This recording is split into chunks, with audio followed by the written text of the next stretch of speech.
c'est Camro et on se retrouve pour une nouvelle vidéo. Donc une vidéo très spéciale parce que hier, j'étais tranquillement dans Clash Royale. Donc je vais y aller après.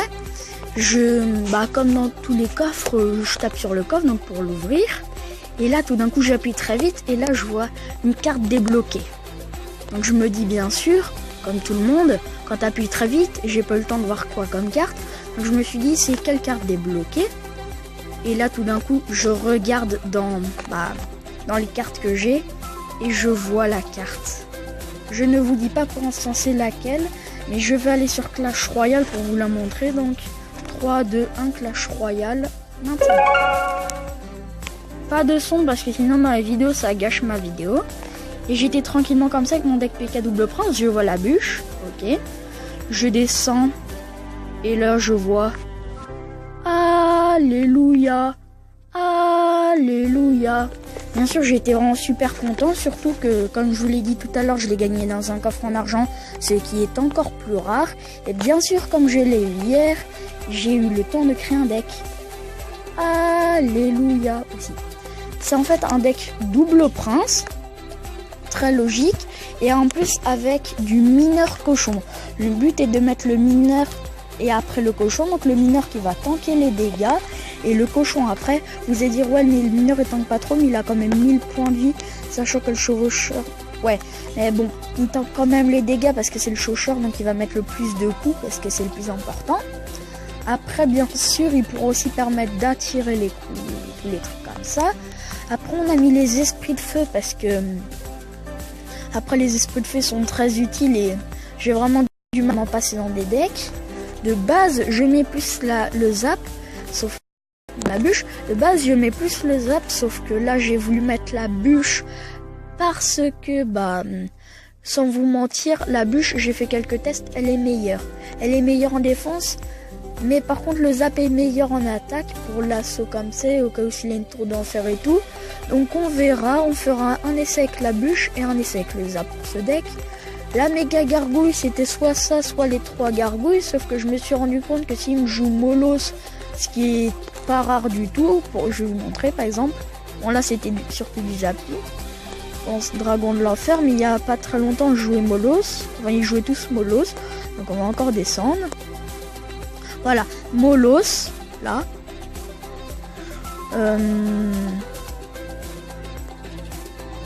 Ouais, il y a pas longtemps, j'étais dans une phase où tout le monde jouait Molos. Ah ouais.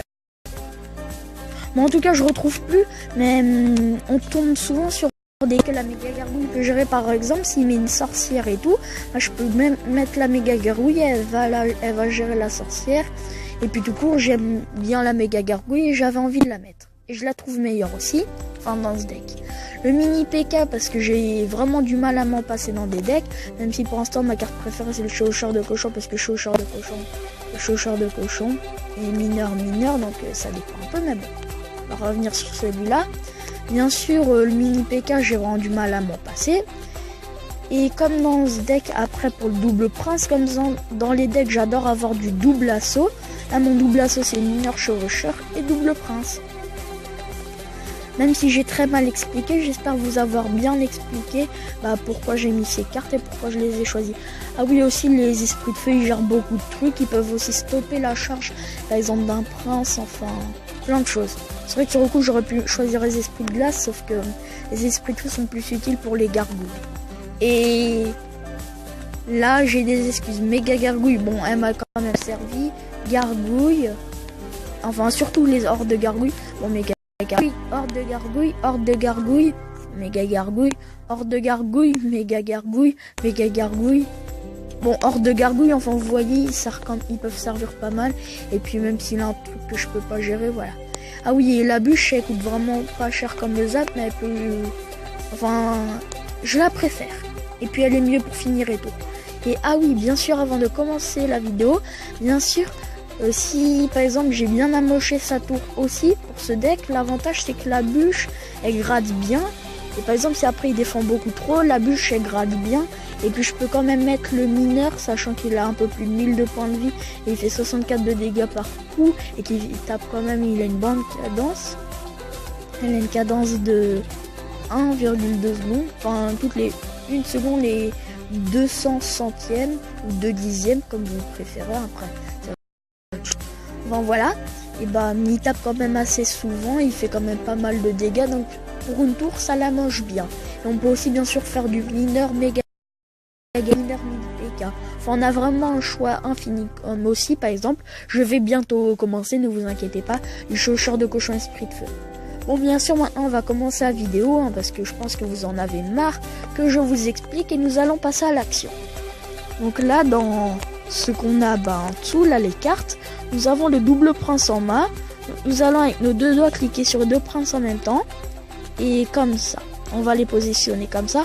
Bien sûr moi je préfère toujours mettre le petit prince normal passer devant. Sauf que sans vous mentir, bon il m'a complètement contré, mais sans vous mentir, il vaut mieux laisser le prince normal. Alors tout le monde met le prince ténébreux, s'il y a des dégâts de zone à faire, ça va les gérer. Et moi je préfère mettre le prince, et en attendant il a contré notre assaut. Donc là on va mettre un mini PK pour le bombardier déjà. On va mettre un mineur pour la sorcière, et une méga gargouille pour le géant.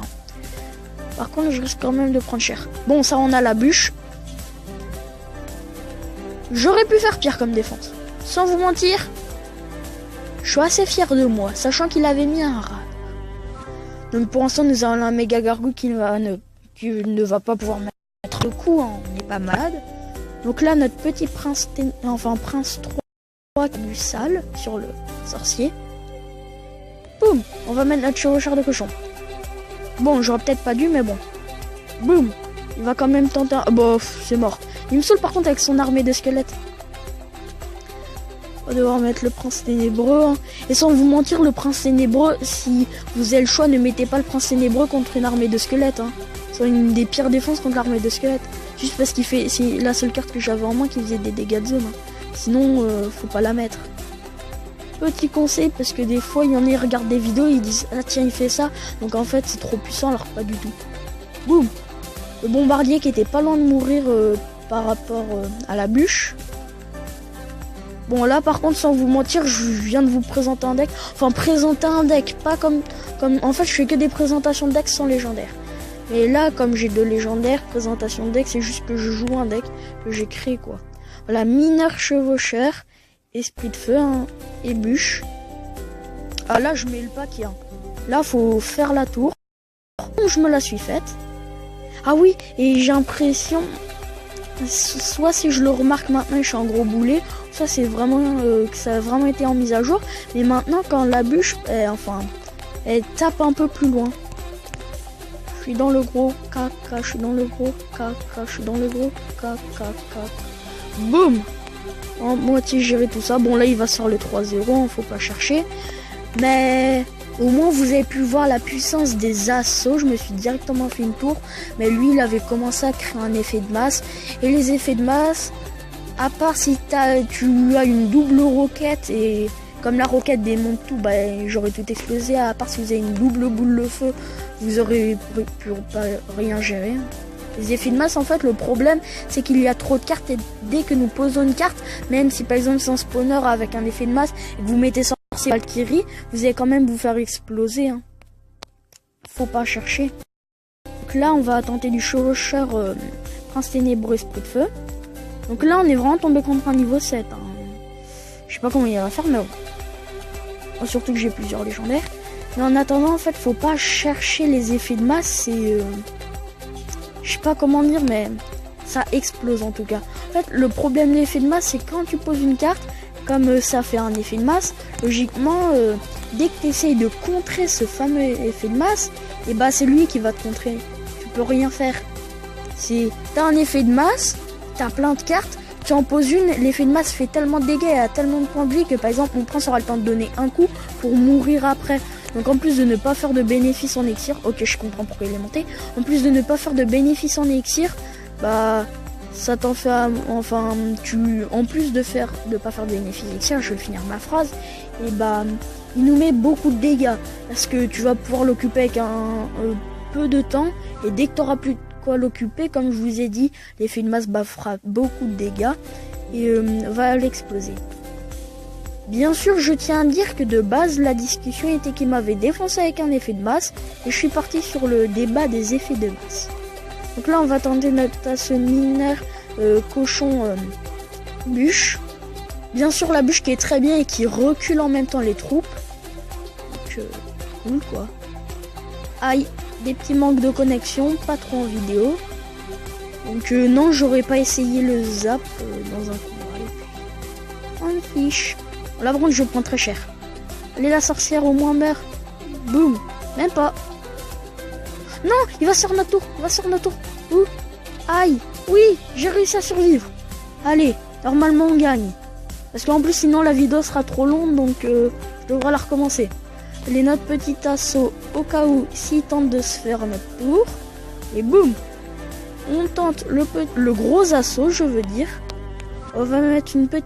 Enfin, j'ai dit une petite méga gargouille. Parce que c'est une méga gargouille juste. Donc là, on va mettre un prince pour détourner l'attention du géant squelette. Après, pour l'instant, ça va, je trouve qu'on s'est bien débrouillé. Hein, la tour qui est quand même un peu de point de vie. Et puis sa tour qui est mal barrée. Donc là, on va attendre. Bon, on va pas attendre. En fait, on va juste faire tac, tac. Parce que là, en fait, il tente de se faire mon tour. Sauf qu'il a pas compris que moi, en attendant, je me fais sa tour. Et comme ça, sur mon coffre à couronne, c'est bénéfique. Bon, peut-être que pour lui, s'il a un coffre à couronne, ça peut être bénéfique aussi, mais bon. Yes, on a gagné. En plus, il avait Dragon de l'Enfer quand même. Donc, c'était pour vous montrer la puissance du deck.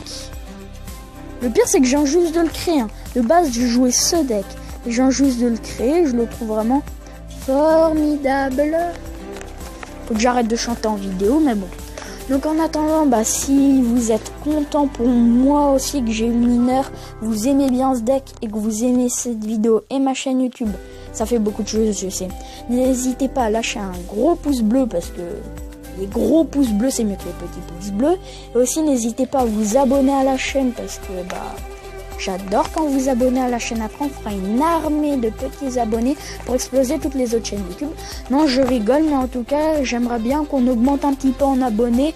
Parce que c'est pas la personne qui pense qu'aux abonnés et qu'aux vues. On va pas se le cacher. Quand tu fais tout le temps le même nombre de vues, c'est un peu dégoûtant. Quand t'es un petit peu dégoûté. Donc en attendant, comme j'ai dit, n'hésitez pas à lâcher un pouce bleu, à vous abonner à la chaîne, ça fait toujours plaisir. Donc en attendant, c'était Camero.